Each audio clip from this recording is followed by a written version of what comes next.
El Colegio Nacional de Estudios Superiores de Derecho Familiar y el Instituto Internacional de Derecho Civil y Derecho Familiar, fundados y presididos por el doctor en Derecho Julián Huitrón Fuentevilla, presentan la nueva temporada de Derecho Familiar y Derecho Civil.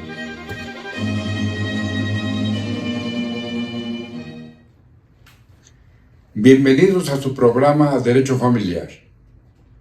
Hoy tenemos dos distinguidos invitados.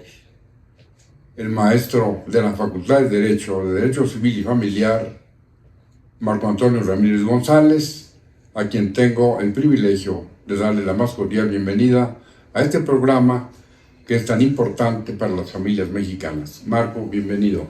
Muchas gracias, doctor, de nuevamente estar en este privilegiado lugar con usted y con su teleaudiencia, doctor. Muchas gracias. También nos acompaña el licenciado Eduardo Socó, quien también es un experto. Esa es la razón de que esté con nosotros en materias jurídicas, específicamente de derecho familiar patrimonial, conocido como derecho sucesorio, de los bienes hereditarios.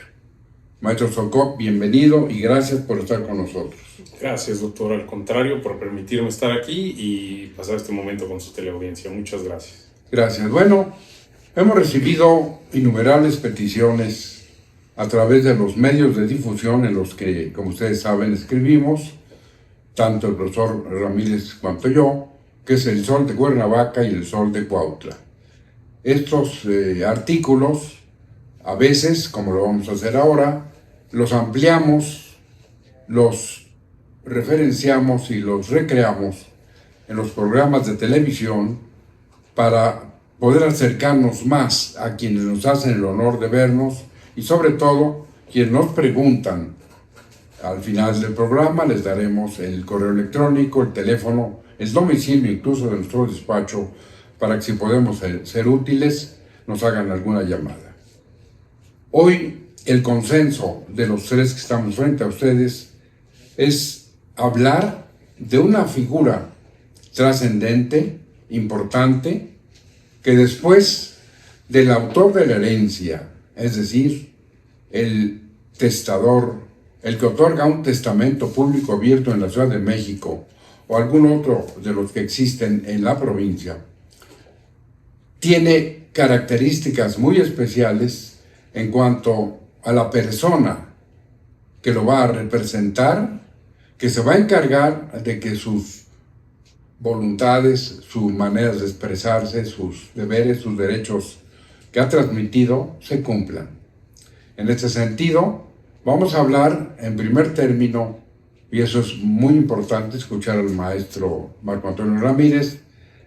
Marco, albacea, que vamos a hablar primero del testamentario, desde la perspectiva tuya, lo que dice el Código, lo que dice la jurisprudencia de la Suprema Corte, qué características, puede ser un hombre, una mujer, cualquier persona, mayor, menor de edad, un anciano, uno de la tercera edad.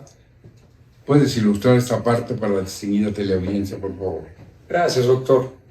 Como usted lo ha dicho, esta figura del albacea es una de las instituciones en esta materia tan compleja del derecho sucesorio, tan trascendentales incluso a la par del propio autor de la sucesión, porque este albacea, que en el caso que voy a referir va a ser nombrado por un testamento que tendrá el nombre de albacea testamentario, y esto va a significar que el autor de la sucesión, a través de su última voluntad, va a elegir quién va a representarlo cuando él ya no esté, quién va a cumplir con su última voluntad, repartir los bienes, dividir las cuentas, darle a cada quien que el autor de la sucesión en su momento en el testamento decidió, una casa, un coche, he dicho cuentas, obligaciones, derechos, es decir, no es cualquier figura jurídica en esta materia, sino uno de los protagonistas que va a seguir, a continuar con las titularidades del autor de la sucesión. Por esas razones, la propia ley, la jurisprudencia, especifica en principio que el albacea debe ser una persona, en principio, con capacidad jurídica. Esto quiere decir, doctor, y esta honorable teleaudiencia, que el albacea debe ser un mayor de edad, tener 18 años cumplidos y además, de acuerdo con el propio Código Civil, no situarse en causas que el Código Civil no permite que, por ejemplo, quienes sean jueces, magistrados, en la circunscripción, en el lugar donde tenga que ventilarse el juicio sucesorio, no pueden ser albaceas. También no pueden ser albaceas, doctor, quienes hayan sido condenados por haber incurrido en un delito del orden patrimonial. La ley dice un término muy ambiguo, quienes no pueden ser albaceas son aquellos que no tengan un modo honesto de vivir, y va enfocado en un sentido de protección de bienes, de características legales, personales, para poder ser albacea, doctor. Bueno, ya el maestro Ramírez ha ido más allá de una respuesta. Para empezar, ustedes que nos hacen el favor de escucharnos, van a escuchar, ahora van a oír al maestro Eduardo Socó para que la pregunta que le voy a hacer ponga más claridad en esta expresión del maestro Ramírez, porque efectivamente ya tocamos el punto de que el representante no es mandatario, porque el mandato se acaba con la muerte del mandante, sino escuchar de la voz del maestro Eduardo Socó en cuanto al albacea. Desde tu perspectiva, Eduardo, ¿qué le dirías a la distinguida teleaudiencia, los que no poseen la ciencia del derecho, de a quién nombrar albacea? ¿Al hermano, a la esposa, a la concubina, al cónyuge, a un desconocido? ¿Cuál sería tu recomendación, sobre todo por tu experiencia en los años que has trabajado en el derecho notarial, para que quienes nos oyen, quienes nos escuchan, tomen nota y consideren tus opiniones, que son muy valiosas? Gracias, doctor. Bueno, en principio, referente a la pregunta, para mí habría dos supuestos. Ver cuántas personas van a ser herederas dentro de la sucesión. Si es una sola la persona que va a ser heredera, es mayor de edad, tiene capacidad jurídica, el ideal es que ella misma sea albacea. ¿Para qué? Para que de una manera expedita pueda llevar a cabo la voluntad del decuyus, adjudicarse los bienes y concluir con este trámite sucesorio. Si son varios los herederos legatarios, si existen cargas, si existen deudas dentro de la sucesión, en este supuesto, doctor, para mí sería de vital importancia, primero que nada, que sea una persona de mucha confianza para el testador, para la persona que está haciendo el testamento, que sea una persona honrada, que sea una persona que no tenga una necesidad económica imperante, es decir, que pueda tener el tiempo y dedicarle esfuerzo a ejecutar la voluntad del testador, para entonces de ahí poder llevar a cabo y concluir esta sucesión. Bueno, realmente lo que decía el maestro Socó es muy importante, y nada más hay que considerar que las opiniones que estamos expresando están fundadas en la ley, están fundadas en lo que dice el código, si bien nosotros asumimos una responsabilidad de lo que decimos, porque podría prestarse en un momento dado a que la ley diga que se pueden nombrar 5 albaceas y yo como abogado, como maestro, como investigador diga, no, pues ese es un error. O sea, las opiniones personales son eso, pero las que se basan en la ley, las que están fundamentadas en el Código Civil o en la jurisprudencia, son las que ustedes deben conocer para tomar una decisión en ese sentido. Bien decía el maestro Eduardo Socó, si hay un solo heredero, lo ideal sería que a él mismo se le considere como albacea. Pero te pregunto, Eduardo, ¿podría ser el caso de un heredero y que otro sea el tutor, el de albacea? Sí, doctor, si así lo dispone... Yo creo que hay que ampliar en eso, porque si no quedamos un poco en la hipótesis de que si es un solo heredero, él sea el albacea. Pero vamos a suponer que sea un niño vamos a suponer que sea una persona discapacitada, que sea una persona que tú o el testador quiera que tenga un albacea. Claro que sí. Bueno, como bien comenta el doctor, e incluso lo tocó el maestro Marco Antonio Ramírez, aquí muy importante y tener en consideración que el albacea, uno de los primeros requisitos es que sea capaz. ¿Qué quiero decir con esto? Que sea una persona mayor de edad, que esté en pleno uso de sus derechos y que pueda disponer libremente de sus bienes. Bajo estos tres supuestos, entonces esa persona podría ser designada albacea. Ahora bien, como comenta el doctor, si el heredero que está en la sucesión es un menor de edad o un mayor de edad incapaz, esta persona no puede fungir como albacea ni en esta sucesión o en cualquier otra. Bajo este supuesto, tendríamos que designar a una persona, como lo comentaba, para el caso de que hubiera varios herederos o en este supuesto, que sea de mucha confianza del testador, que sea una persona que conozca al testador, que conozca a los herederos y nuevamente que sea de gran honradez y probidad. Bueno, pues ahora vamos a ver ya más en materia, ampliar la perspectiva inicial de el albacea que se otorga en un testamento o el albacea legítimo, es decir, el que va a resultar porque no hay testamento y en consecuencia el juez o los propios herederos tienen que nombrarlo.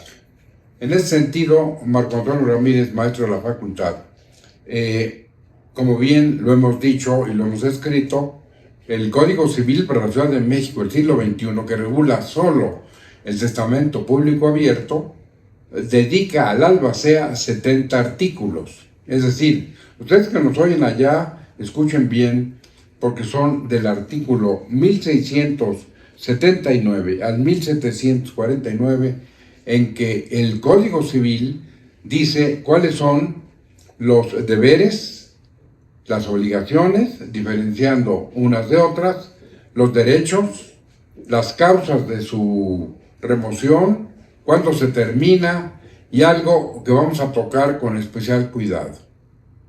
Ya está el albacea, ya se hizo todo lo que hemos señalado, pero ¿cuánto dura en el cargo? Y va a hacer lo que quiera con los bienes, tiene que rendir cuentas, tiene que hacer un inventario. Es una materia compleja que vamos a ir desentrañando. Entonces ahora el maestro Marco Antonio Ramírez nos va a hacer favor de aclarar algunas cuestiones respecto a la materia que he señalado. Gracias, doctor. En efecto, son, como usted lo ha comentado, 70 artículos de esta asignatura, complejos, muy detallados, donde se demuestran sus derechos, deberes, quiénes pueden ser albacea. Ya hemos aquí desarrollado quiénes, de acuerdo con la ley, pueden ser esta figura y quienes sugerimos también como una asesoría a distancia, quienes deben ustedes elegir para que sea su albacea en un testamento. O bien ha tocado el doctor cuando se habla de una sucesión intestamentaria, que no hay testamento. En el dado caso, para nombrar un albacea serán ahora sus herederos legítimos, es decir, sus familiares, que van a tener que organizarse para elegir quién va a representar, quién va a administrar, a dividir, a partir los bienes de la herencia que se está tratando. Y pues en esa entrega de cuentas, doctor, también podemos ubicar de estos numerales, como bien decía usted, deberes, derechos, causas de exclusión, porque hay que recordar también que el albacea es un cargo voluntario que al momento de designarse albacea en el testamento o bien por una organización de los propios herederos legítimos, pueden, aun cuando tengan la mejor de la intención de participar en esa sucesión, excusarse por hipótesis que establece la ley también a estos efectos, doctor. A ver, te voy a interrumpir un momento para escuchar la voz de Eduardo en esta afirmación, porque efectivamente es un cargo voluntario, pero ¿existe algún momento procesal, jurídico, donde la ley diga que ese cargo voluntario se convierta en obligatorio o forzoso, o siempre es voluntario? Bueno, en el momento que la albacea acepte el cargo y lo protesta, se convierte en forzoso, doctor. Ya incurre en ciertas responsabilidades, ya tiene obligaciones, una y la más importante creo, la presentación de las cuentas, la revisión de las cuentas a los herederos, la presentación del inventario, de los avalúos. Es decir, una vez que acepta el cargo, doctor, tiene que concluir y cumplir con lo que la propia ley le ordena. No puede haber dudas en cuanto al actuar del albacea de decir, sí, yo ahorita lo acepto, lo protesto, pero más adelante ya no quiero seguir con el cargo, ya no lo quiero ejercer, porque en ese supuesto entonces se vuelve responsable de los daños y perjuicios que le pueda causar tanto a los herederos como a los legatarios e incluso a los acreedores de la sucesión. Bueno, entonces, de acuerdo a eso, sería muy importante, sobre todo porque ya es una materia bigarrada, compleja, hemos tocado muchos temas, que tú nos hicieras favor de señalar en principio cuáles son las principales obligaciones, o si tiene ya naturaleza jurídica de deber jurídico porque la ley las impone. Una vez que acepta, usted, albacea, tiene que cumplir con esto. Entonces, de ser así, es el inventario, etcétera, ¿qué le podríamos decir a la distinguida teleaudiencia de estar al pendiente, saber que el albacea no es nomás que llegue y ahí se quede 20 años, sino que para empezar, ¿qué tiene que hacer? Bueno, en principio que si bien no se considera un deber para la propia ley, a mi consideración, doctor, sería presentar o denunciar la sucesión, sea ante un notario o ante un juez. ¿Para qué? Para de este modo poder ejecutar la voluntad del testador, de la persona que le confió, al grado de decir, tú vas a ser el encargado de que mis bienes se repartan entre las personas que yo estoy designando. Ese sería, a mi entender, una primera obligación. En el momento que vamos a ver esto, porque es muy importante esta referencia que yo entiendo, esa es tu formación jurídica, y siempre es muy importante como abogado tomar esa providencia. Pero ya cuando nos convertimos como nosotros en hombres públicos y damos estos programas, somos profesores, escribimos obras, etcétera, tenemos que someternos al escrutinio público. Entonces, desde el punto de vista más que personal, porque si nosotros ahondamos en todos estos programas y decimos, bueno, si eso dice la ley nomás que yo, creo que eso está mal, y te voy a decir por qué. La diferencia en la naturaleza jurídica de una obligación y un deber jurídico va a darse en el momento que el albacea acepte. Entonces, el albacea es una pregunta que yo tengo esta duda y seguramente que hago eco de la gente que nos ve. El albacea, el obligado, el albacea tiene que hacer esto porque la ley lo ordena, o solamente que yo, heredero, ejerza un derecho, él lo cumpla porque es así, o es albacea y la ley dice, esto tienes que hacer.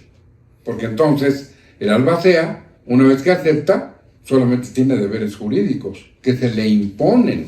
Así es. No que si quiere cumplir, ni tampoco es, bueno, yo soy albacea, pero en este caso no quiero cumplir con estos. No, ya el albacea, aceptando el cargo, se puede ir hasta la cárcel, ¿no? Sí. Entonces eso yo creo que es muy importante, sobre todo porque yo estoy apelando a tu experiencia trascendente en tribunales, en notarías, en esta materia que has litigado tanto, para que las personas reciban directamente esas experiencias vividas, estas experiencias que te dan una autoridad intelectual y jurídica para decir, esto es así, aquí está en la ley, y ustedes tengan cuidado cuando nombran un albacea. Perfecto, doctor. Bueno, como bien comenta, el albacea lo que tiene son deberes. ¿Deberes a partir de cuándo? A partir de que acepte y proteste este cargo. Bien ante notario, bien ante juez de lo familiar. Una vez que lo acepta, los deberes que le impone el código son bastantes, los más importantes y primeros que se tienen que practicar, que realice el inventario y los avalúos, es decir, que dé a conocer qué bienes conforman esta sucesión, qué derechos conforman esta sucesión, cuáles son las cargas que tiene la sucesión.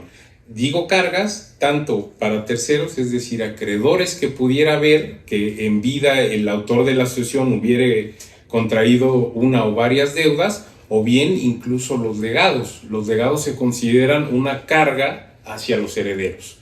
Entonces, esta es es el deber primordial de un albacea. Posteriormente, ya encaminados en la sucesión... A ver, un momentito. A ver, Marco. A mí me queda un poco confuso, porque no lo conozco, entonces por eso lo pregunto. O quizá el propio Eduardo nos va a contestar esto. Damos por sentado que la gente que nos escucha sabe que es un inventario.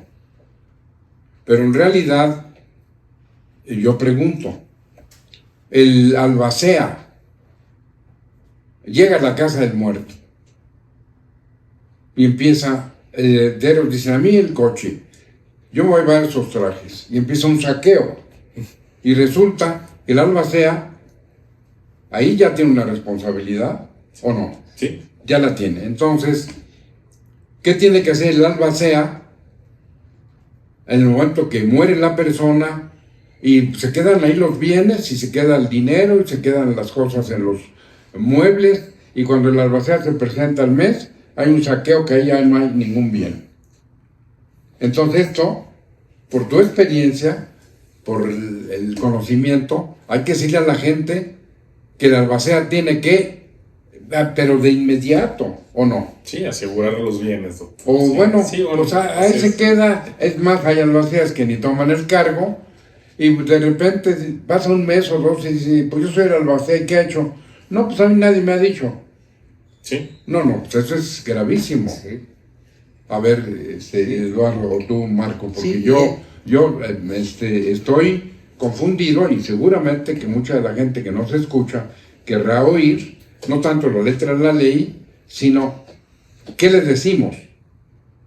Sí, y como usted, esto se colaciona, doctor, con este tema complejo, y en escritos varios de usted en los medios de comunicación advierte que, como escucha también esta teleaudiencia, que el albacea no puede ser cualquier persona, doctor, sino que tiene que ser además alguien que o sepa derecho o tenga la convicción de poder ser y hacerse asesorar por personas expertas, porque la toma de decisiones podría incurrir en delitos graves, responsabilidades, porque pues es, como lo escuchamos en esta mesa, muy complejo formar un inventario, partir los bienes, ir con un juez o bien con un notario, y se requiere ineludiblemente o el conocimiento jurídico, doctor, o el asesoramiento de la materia. Bueno, bien, físicamente el albacea no es un analfabeta, es una persona común y corriente, Eduardo, y usted es el albacea.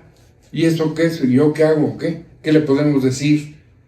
¿O se tiene que esperar a que venga un día un abogado, se vista de licenciado, venga y diga, a ver, el albacea, ¿qué va a hacer? En principio, recabar la información necesaria para saber qué bienes conforman la sucesión. ¿Y eso cómo lo hace? Llega a la casa, lo más importante. Físicamente le dicen, usted aquí no puede entrar. Por ejemplo, la señora dice, usted era su amigo, pero yo soy la dueña de los bienes. En ese momento se va ante el juez de lo familiar y se solicita el apoyo, que justamente es tan importante el denunciar la sucesión. Es el paso principal, el hacerle saber al juez en caso de un conflicto. ¿En qué consiste exactamente eso? ¿En qué consiste? Esto es muy importante en los programas de la televisión, Eduardo, porque nosotros damos por hecho, bien dijiste, denunciar. ¿Y qué es eso para un señor que todavía ni ve un abogado y que pues su compadre lo nombró albacea? ¿Y qué hace? Claro. Porque eso es el común. Sí, totalmente de acuerdo, que para eso justamente se va con el juez y se le hace saber la muerte de la persona, que aquí hay algo muy importante. Incluso yo puedo comparecer, yo puedo ir con el juez a hacerle saber el fallecimiento. Pero a ver, el señor se muere en la Ciudad de México y el testamento lo hizo en Morelos. A eso voy justamente. ¿Qué va a pasar? Primero que nada, yo le estoy haciendo saber al juez la defunción y a través del juez yo puedo solicitar informes de testamento. ¿Qué es esto? Son documentos que se piden a determinadas dependencias, Archivo General de Notarías, por excelencia, en donde se hace constar cuál fue la última voluntad del testador. ¿Eso lo pide la albacea o quién tiene la autoridad para pedirlo? El juez de lo familiar, doctor. Los archivos generales de notaría son archivos privados. Un particular no puede ir a solicitar esta información y mucho menos un archivo a entregársela. Entonces, ¿quién es la persona o la autoridad, disculpe, que está facultada para solicitarlo? El juez de lo familiar. O en su caso, el notario. Pero para el supuesto que estamos tratando, que ya se está visualizando cierto conflicto, el notario va a ser incompetente para conocer esa sucesión. ¿Quién va a ser la figura competente o la autoridad competente para resolver? El juez de lo familiar. ¿Por qué? Porque para el caso de que el albacea, los herederos, legatarios no se lleguen a poner de acuerdo, entonces el juez suple la voluntad de estas partes y determina qué y cómo le corresponde cada bien, cada deber, cada obligación a cada una de las partes. Por ejemplo, ¿qué pasaría si el testador va en un camión, tiene un accidente en Tijuana, hizo el testamento en la Ciudad de México y muere en Tijuana? ¿Qué juez es el competente? ¿El de aquí o el de Tijuana o qué va a pasar?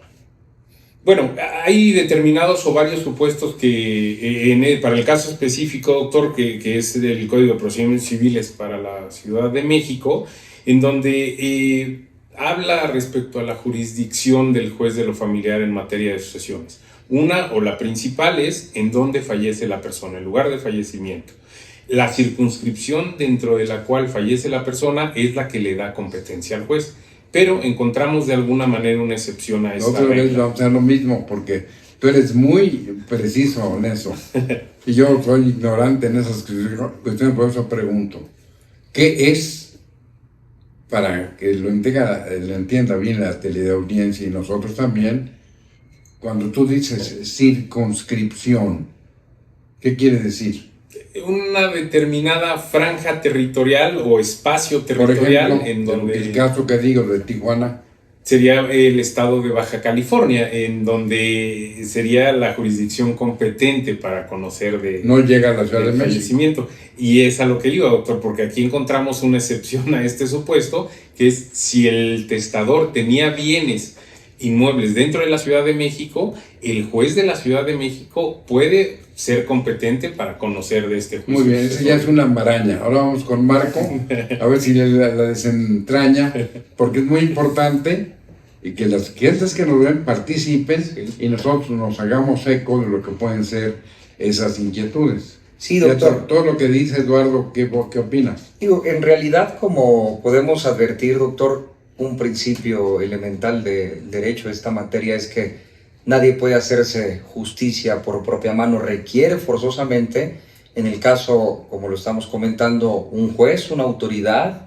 o bien que también puede ser un notario, para que a través de esa solicitud, que en el caso también lo puede iniciar el albacea como representante, como continuador al momento de la muerte del autor de la sucesión, o incluso los herederos, para que no caiga en estas circunstancias que usted comenta, doctor, de tomar los bienes, de repartir, sino que inicialmente se requiere que un juez conozca de la muerte del autor de la sucesión y en consecuencia, si hay o no testamento, iniciar un procedimiento sucesorio. Que en el caso concreto, como el licenciado Eduardo Soukup explicaba, la competencia para conocer, es decir, ¿qué juez puede conocer en el caso que usted expone, doctor, si el autor de la sucesión muere en un estado distinto a donde residió y vivió y distinto también a donde hizo su testamento? Vamos a encontrar que en el caso que expone, doctor, varios jueces pudieran conocerlo. Se pudiera iniciar bajo la primera hipótesis en el lugar donde muere el autor de la sucesión, dándole facultades al juez de Baja California para conocer. Sin embargo, agregado con lo que dice el licenciado Eduardo, pudiera conocer también de la misma sucesión, el juez de la Ciudad de México, porque en Ciudad de México se hace el testamento, y poniéndole el ejemplo que hay bienes en Ciudad de México, doctor. Entonces, se necesita una autoridad, doctor, para que dé Bueno, esas deliberaciones. Eduardo, Marco, ya, y la distinguida a ti la audiencia, de haber llegado a la misma conclusión que voy a señalar. ¿Quién es, quién fue, quién sigue siendo el personaje más importante en esta sucesión? El albacea. El albacea. Que se va a determinar. El albacea. Escuchen bien, porque han oído opiniones, normas, etcétera, pero y también lo decía el maestro Ramírez, el albacea. Si usted es albacea, aunque nada más tenga primaria o secundaria, sin que esto sea un ánimo ofensivo, tiene el derecho, así como hemos hablado de los deberes, de solicitar con cargo a la masa hereditaria el auxilio, la asesoría de un verdadero experto en derecho sucesorio, en derecho familiar, en derecho fiscal, que esas materias están vinculadas con esto, y entonces usted no quiera, como albacea, querer resolver todo esto que estamos planteando, sí, porque sería gravísimo y entonces nadie va a querer ser albacea. Pero en el caso concreto, ya en esta media hora que hemos dedicado a hablar de estas cuestiones, dejamos ya planteadas para un segundo programa muchas de las interrogantes que ustedes van a escuchar, respuestas, cuando nos hagan favor de hablarnos, de mandarnos algún correo, de hablarnos por teléfono, porque ese es uno de los objetivos fundamentales. ¿Qué queremos nosotros con estos programas de la televisión? Queremos difundir, desacralizar, simplificar, transmitirles el conocimiento y darles respuestas jurídicas, auténticas, verdaderas, para que en un momento dado sepan qué hacer. Creo que lo que hemos dicho, tanto el maestro Socop como el maestro Ramírez, es suficiente para que ustedes reflexionen en que el albacea es después del autor de los bienes, después del decuyus o del testador, usted tiene la gran responsabilidad, si fue designado albacea, de hacer algo fundamental. En este caso, Eduardo, sería muy conveniente, así como señalaste en primer término y provoca toda una cascada de opiniones, hacer esos inventarios, será llegar y abrir puertas, ventanas, escritorios, cuentas de ahorro, etcétera, pensando en que el testador nomás dijo, lo que tengo se los dejo a fulano. ¿Hasta dónde va a ir esa responsabilidad? ¿Hasta dónde puede llegar el albacea? Si hay coches, si no hay facturas, si no hay escrituras, si hay casas, que ese es uno de los problemas gravísimos, yo creo, en el mundo, pero en México más, porque cuántas hipótesis se dan de herencia, de albacea, y así se quedan. Sí. Y tú, tu experiencia de haber trabajado en notarías de forma tan importante, lo que nos puedes transmitir es valiosísimo. Gracias, doctor. Bueno, como bien comenta, y esto claro es importantísimo, porque muchas veces, si bien la persona, el decuyus, poseía los bienes, no tenía un título que lo acreditara como propietario de los mismos. Están en posesión de la persona que fallece, pero en ningún momento se puede acreditar desde el punto de vista legal que él realmente es el propietario, ya sea porque a lo mejor, hablando de un bien inmueble, fue a su vez heredado del abuelo a esta persona, o del bisabuelo al padre, y posteriormente se transmite al ahora autor de la sucesión. Entonces, para esto justamente retomamos la importancia de lo que es el cargo del albacea, ¿no? El albacea, si bien no es un abogado, sí tiene que allegarse de abogados especialistas en la materia que justamente le auxilien con todas estas problemáticas. Porque bueno, si bien no cuenta con los títulos de propiedad, para el ejemplo que estábamos exponiendo hace un momento, se pueden llegar a conseguir. ¿Cómo? A través de un procedimiento judicial, un juicio ordinario civil en el que se puede demandar, ya sea la formalización de un documento que con anterioridad haya celebrado el autor de la sucesión, en donde el albacea como representante de esta sucesión o la continuidad de la personalidad de quien falleció, puede accionar todos estos juicios para obtener estos documentos y estos reconocimientos legales que serían tan importantes para que una vez que se consolide la propiedad, se puedan repartir estos bienes entre los herederos o los legatarios. A ver, Marco, esto es muy importante, escuchar la otra opinión académica, jurídica, etcétera, porque ahorita ya abrimos la caja de Pandora, es todo este gran problema y se nos va. Entonces, ¿qué le vamos a decir a la distinguida teleaudiencia para que esto no cunda el pánico, no sea de que bueno, ya nos alarmaron, sino es el camino, pero vamos a darle respuestas? Sí, doctor, digo, en realidad reiteramos esta complejidad de algo pues tan grave, digo, en esa expresión, doctor, tan complejo, de que la muerte de una persona ineludiblemente va a producir consecuencias jurídicas.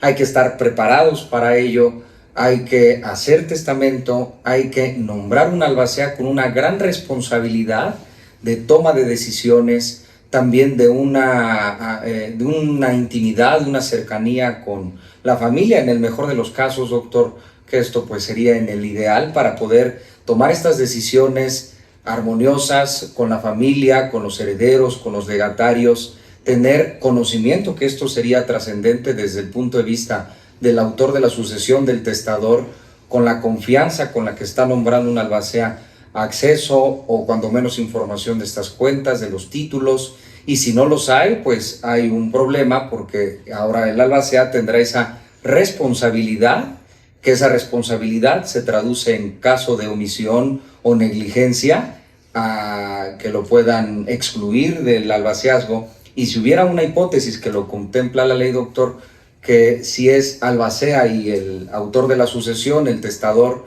le ha dejado algunos bienes por retribución, al momento de removerlo, se queda removido y sin derecho a esos parabienes, a esos bonos que le ha dado el autor de la sucesión, doctor. Bueno, aquí yo colacionaría algo, ¿verdad? La palabra otra vez de Don Jocó, porque de una extraordinaria doctora, profesora de la Facultad de Derecho, que tuve el privilegio que fuera mi alumna y que yo le dirigiera su tesis de doctorado, María Teresa Rodríguez y Rodríguez, yo aprendí de ella algo que seguramente Eduardo nos va a poder relatar con mayor amplitud.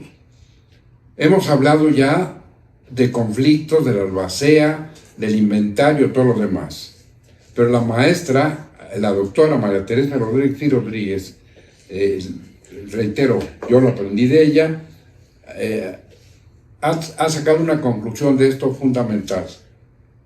Ya oímos de la albacea del este, pero en la experiencia en que tú la compartiste con ella, es preocuparse por tener los documentos que acrediten la propiedad. Sí. Y bueno, yo insisto, aún más importante, doctor, que la persona a la que se le designa albacea sepa que se le está designando, porque nos toca verlo muchas veces en la práctica que el albacea designado por el de cuyos, por el testador, no sabe que lo habían nombrado, ¿no? Es una sorpresa para él y para los herederos muchas veces. Entonces creo que a más de todas las características que deben de revestir al albacea, es muy importante que sepa y que se tenga la confianza incluso para decir si acepta o no el cargo a la persona que lo va a señalar como albacea. Me parece bien, yo insistiría con esto para despedir nuestro primer programa, en algo de lo que aprendí de la doctora María Teresa Rodríguez y Rodríguez. En México, la gran mayoría de las familias tienen un desorden en cuanto a sus escrituras, sus títulos de propiedad, de casas, de departamentos, de coches, de pensiones, de cuentas bancarias, de no nombrar beneficiarios. Y pues, por desidia, por ignorancia, se va dejando y después esto se complica con lo que dijo ya el maestro Socó. Ya lo nombraron albacea y resulta que no hay un solo documento que acredite la propiedad. Hay solamente posesiones, terrenos aquí, casas, cuentas, ni siquiera están los estados de cuenta, y esto es verdaderamente un problema gravísimo para el albacea. Entonces, ponga orden en su casa, ponga orden en sus escrituras, en sus documentos, en sus facturas, pregunte, porque es preferible tener todos estos documentos, que implica un orden, ¿no? Así es, doctor. Sí, bueno, incluso las propias autoridades, ¿no? Ahora que se viene el mes de septiembre, que es un mes que por tradición se considera sísmico, el primer anuncio, recomendación de las autoridades es tenga todos sus papeles a la mano, ¿no? Hablando de qué papeles, papeles importantes, dígase escrituras, dígase contratos bancarios, en fin. Entonces, esto creo que viene mucho a colación con lo que usted y en su momento y hasta la fecha considero que la doctora sigue asesorando de una manera precisa. Tenga todo al corriente, regularice. Si tiene un inmueble el cual todavía no consta no tiene con escrituras, regularícelo.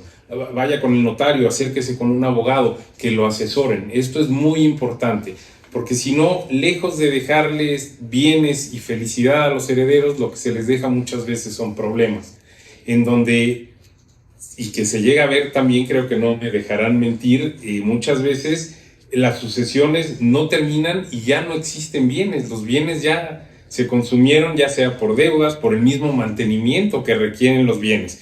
Entonces, cuando hay una resolución que determina tal o cual persona como heredero, ya no hay bienes que repartirse. Justamente por esto es tan importante que se regularice, que si usted tiene una casa, tenga las escrituras en donde usted aparezca como propietario, y tomando esto en consideración, entonces usted ya haga su testamento y reparta sus bienes en la manera que usted mejor cree. A ver, Marco, casi ya nos vamos de este primer programa.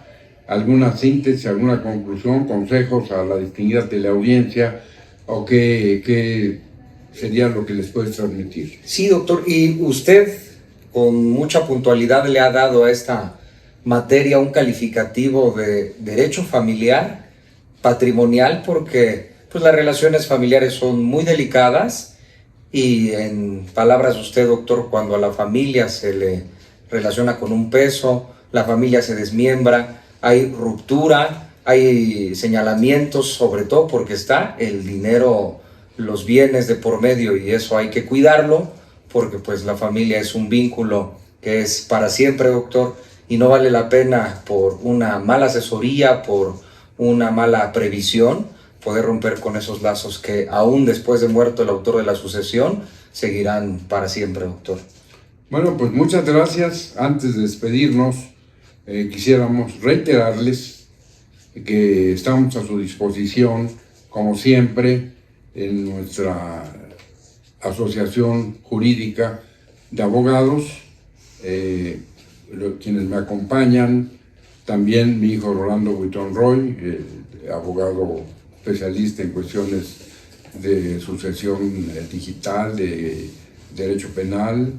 Les voy a dar el correo electrónico y el teléfono para que, si les podemos servir de alguna manera, no duden en llamarnos, hablarnos por teléfono, hacer alguna cita, y nosotros nos ubicamos en el despacho de nosotros. Está ubicado en la calle de Montecito, número 38, estamos en el piso 25, la oficina número 15, en la colonia Benito Juárez, en la delegación Benito Juárez, y el teléfono que aquí tenemos es el 55 90 39 97 53.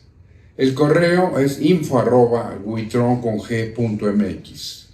Es el edificio del World Trade Center, es la alcaldía Benito Juárez, y es el código postal 03100 en la Ciudad de México. Muchas gracias. Gracias, maestro Ramírez. Gracias, doctor. Gracias, maestro Soto. Gracias, doctor. Y nos vemos en una segunda parte de este tema sobre los albaceas, testamentarios, legítimos, sobre los deberes, obligaciones, derechos y todo lo que ustedes han escuchado. Muchas gracias y nos veremos en el próximo programa. Y recuerden lo mejor de la vida está por venir.